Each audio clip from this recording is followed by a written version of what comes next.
நிறைய பேருக்கு பார்த்தீங்கன்னா கழுத்து வலி, அதான் நெக் பெயின், சில பேருக்கு வந்து செஸ்ட் பெயின்னு சொல்லுவாங்க.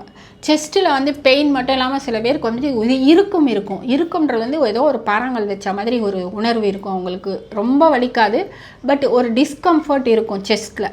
ஸோ இந்த மாதிரி இருக்கிறவங்களுக்கு வந்துட்டு அக்குபங்க்சர் வந்து சரிப்படுத்தி வருமா, இது வந்து சரியாகுமா, இல்லை அந்த பிரச்சனை எங்களுக்கு சரியாகுமா அப்படின்னு கேட்டிங்கன்னா கண்டிப்பாக 100% சரியாகும். இப்போ வந்து செஸ்ட்டு உங்களுக்கு இறுக்கமாக இருக்குது அப்படின்னா அதுக்கு வந்து காரணங்கள் நிறைய இருக்குது. எனர்ஜி வந்து ஃப்ளோ இல்லாமல் இருக்கலாம். ஒரு சிலருக்கு வந்து மன அழுத்தம் அப்படின்னு சொல்கிற ஸ்ட்ரெஸ், மனசில் வந்து ஒரு பாரம் இருந்துகிட்டே இருக்கும் அவங்களுக்கு. ஏதோ ஒன்று வந்து அவங்கள தூண்டிகிட்டே இருக்கும், அவங்களால நிம்மதியாக கூட இருக்க முடியாது. ஸோ அந்த மாதிரி இருக்கிறவங்களுக்கும் இந்த மன இறுக்கம் இருக்கும். செஸ்ட்டில் வந்துட்டு அந்த கன்ஜஷன் ஏன் வருது அப்படின்னா, அதான் அவங்களுக்கு எந்தனால வந்திருக்கு, எனி கைண்ட் ஆஃப் பேஷனாக இருந்தால் கூட எதனால் அவங்களுக்கு வந்திருக்குன்னு அவங்கக்கிட்ட பேசும்போது நம்ம கரெக்டாக சொல்ல முடியும்.